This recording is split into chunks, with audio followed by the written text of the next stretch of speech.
dicalonkan lagi. Dan itu sudah saya nyatakan berkali-kali dalam berbagai wawancara. Sejak 2017 saya bahkan sudah pamit ke dapil saya untuk tidak dicalonkan lagi. Cukup 2 kali? Cukup 2 kali. Kedua, kami sebenarnya udah nggak ada ikatan organisasi lagi. Ya, kita masing-masing jalan sendiri-sendiri. Apa yang dikatakan Petrus ya, tapi karena dia juga ada korban pelanggaran HAM, saya hormati pernyataan itu. Saya bukan yang pertama. Jadi menurut saya, ini saya bukan yang pertama. Bahwa kemudian dia mengatakan itu pernyataan, ya itu sah-sah saja sebagai sebuah protes. Tapi bahwa itu diekspos besar ya saya nggak mau mempertanyakan motivasinya. Tapi klaim bahwa itu mewakili seluruh rekan aktivis, tidak. Poin dari Mas Petrus adalah Anda ini, Mas Budiman, adalah ikon gerakan 98. Kakak saya ikon nggak ada. Siapa bilang kakak saya tidak pernah dapat gaji status ikon? Tidak ada SK saya status ikon? Oh iya, di sini masalah. Justru di sini agak kelirunya. Apakah hanya karena saya ikon saya harus diistimewakan? Oh, nggak ada statusnya. Saya tidak menganggap diri saya ikon. Beda. Saya mau coba cerita. Saya tidak. Tetapi saya tahu ada tanggung jawab itu. Tapi tanggung jawab itu kan tidak semua harus bisa saya selesaikan. Contoh saya tanggung jawab yang coba saya pertahankan sampai hari ini. Karena orang tahu bahwa saya dianggap salah satu tokoh gerakan reformasi. Saya tahu itu ada tanggung jawab. Tapi saya ambil dulu tanggung jawab yang bisa lakukan. Apa? Dengan tidak korup. Itu tanggung jawab saya. Sampai hari ini saya 2 kali di DPR, saya tidak punya rumah sendiri. Hal yang secara hukum menjadi hak saya pun atas alasan tertentu saya jaga. Oke.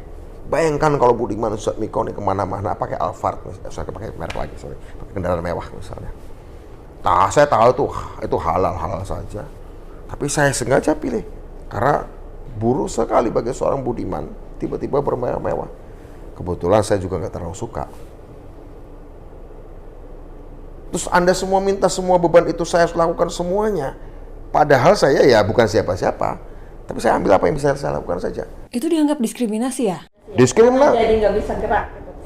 Ya artinya, apa alasannya saya menjadi tidak boleh berpikir dalam kerangka atau bernalar dalam kerangka sesuatu justifikasi politiknya. Sederhana aja justifikasi politiknya. Bangsa ini setiap 25 tahun harus mengubah agenda prioritasnya. Dulu agenda prioritas kami adalah kebebasan. Dulu panggilan dan tugas sejarahnya adalah merebut kebebasan. Hari ini merebut kemajuan. Ketika kita ingin Indonesia bebas, banyak negara lain suka. Ketika Indonesia maju, akan semakin sedikit yang suka. Negara lain ya. Karena pasti akan memunculkan kekuatan baru. Dan ketika saya ingin Indonesia menjadi kekuatan maju, negara maju, saya ingin semua potensi, selama dia bukan pengkhianat Indonesia, selama dia bukan pengkhianat Pancasila, harus saya ajak ngobrol. Indonesia ini 32 tahun Orde Baru, banyak korban pelanggaran HAM, banyak kelompok-kelompok yang bahkan dari antara korban itu saling bertentangan. Tidak sederhana katakanlah di Amerika Latin atau di Korea Selatan yang konfliknya adalah vertikal negara dan masyarakat. Di Indonesia kejahatan kemanusiaan pun baik terjadi antar masyarakat.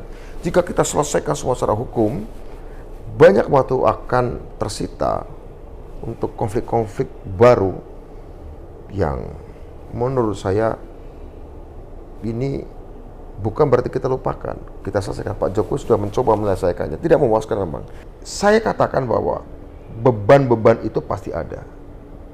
Tapi saya akan lakukan apa yang saya sanggup bertahap untuk Budiman Sujatmiko yang sekali lagi bukan pejabat negara, bukan anggota legislatif juga udah nggak lagi karena udah nggak mau lagi, bukan eksekutif pastinya, bukan konglomerat juga yang ya saya hanya warga negara biasa yang pernah pada suatu masa bersama orang lain ingin perubahan. Kita pernah terluka, tapi kita punya cita-cita masa depan. Cita-cita masa depan kami juga harus jadi tema perbincangan dong, bukan cuma sakit kami. Kami ini bukan korban, kami ini pertarung yang tahun 96 kalah. 98 giliran lawan kami yang kalah. Sebentar, kenapa Anda menyebut ini lebih pada kekalahan, bukan sebagai korban Orde Baru? Saya nggak tahu yang lain. Kalau di teman-teman PRD, kita ini sejak awal mengatakan, kita ini kan partai, gerakan politik. Kita ini melawan Pak Harto, melawan Orde Baru, bukan sekedar ingin mengubah kuasa. Kita ingin berkuasa kok. karena ingin melakukan perubahan yang lebih baik. Bahwa gagal ya itu maunya rakyat, ya sudah. Bicara soal gerakan 98, sampai sekarang belum ada ya setelah 25 tahun yang ada di posisi sangat signifikan untuk membawa program-program yang katakanlah menjadi agenda saat itu. Itu menarik. Pertanyaan karena dulu proposal-proposal kami nggak laku.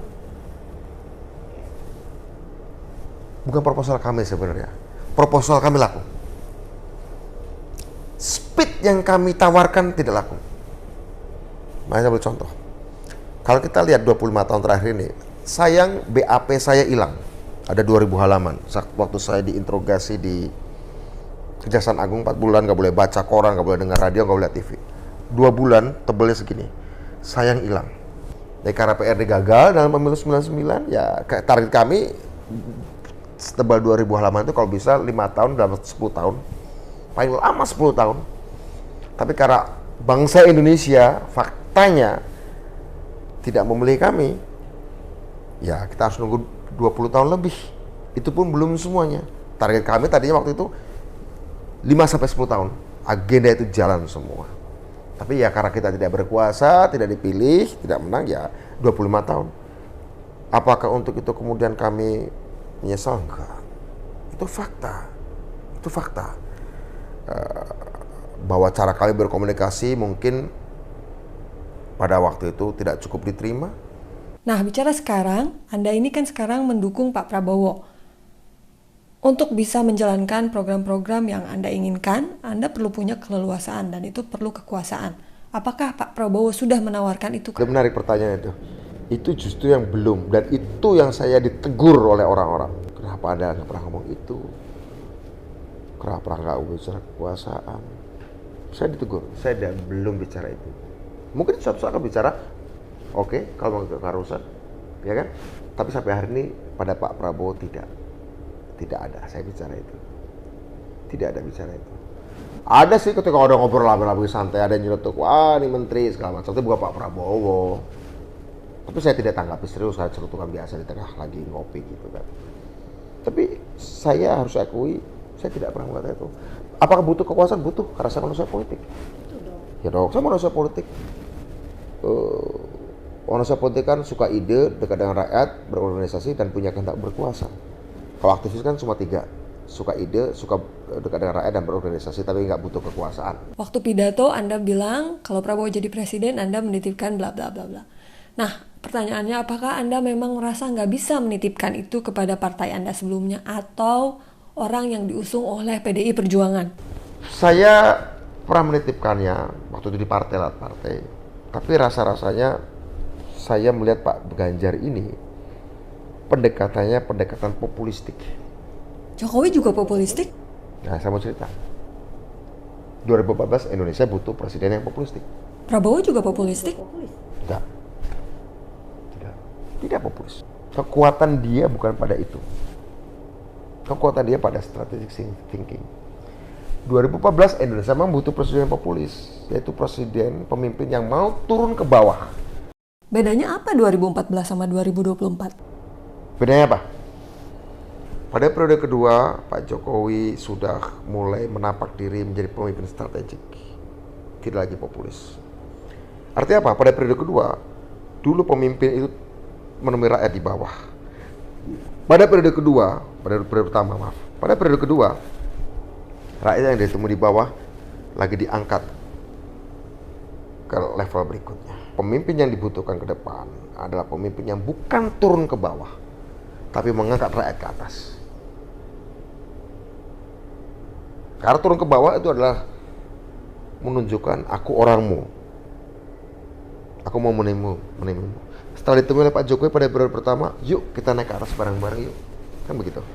Cara pikir Anda berarti sesuatu harus continue linear. Nah, dengan cara pikir ini, apakah Anda berekspektasi bahwa Pak Prabowo akan melanjutkan apa yang dilakukan Pak Jokowi? Pada akhirnya kesimpulannya ke sana ya. Apakah ini request dari Pak Jokowi? Enggak.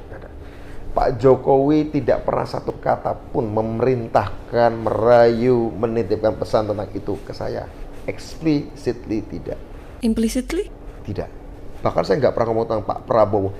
Seingat saya ngomong dengan Pak Jokowi tentang Pak Prabowo itu pada waktu menjelang debat Pilpres tahun 2014. Setelah itu ketika saya ketemu Pak Jokowi, nama Pak Prabowo tidak pernah disebut dalam mulut saya dan mulut dia. Terakhir Pilpres 2014 menjelang debat, nggak pernah kelihatan saya nggak pernah ngomong dengan Pak Prabowo. Tapi geraknya seperti paralel, geraknya ke situ. Saat usia saya 17 tahun, saya lihat Bu Mega masuk PDI. Saya nggak pernah kenal dia. Tapi saya membaca arahnya. Kemudian Bu Mega menjadi ketua umum PDI 93. Saya nggak pernah kenal dia. Saya membaca sejarahnya. Saya membaca bahasanya. Bagi saya, melihat paralelisme segala macam itu sebagai sebuah tanda.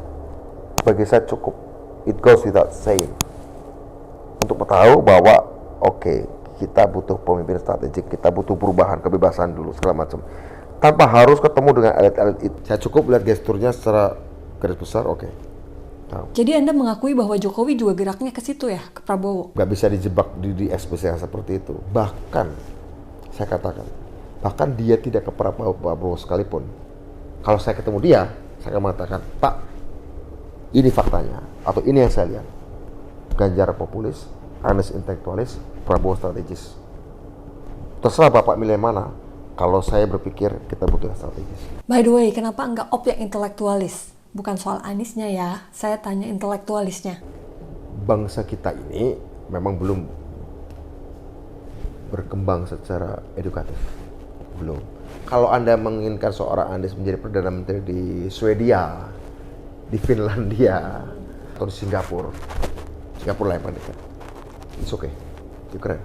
Atau menjadi apalah, itu menurut aku keren. Seorang Anies dibutuhkan di negara-negara yang memang institutionally sudah established, socially, secara sosial sudah berkembang, sumber daya manusianya. Kita butuh yang kayak gitu-gituan.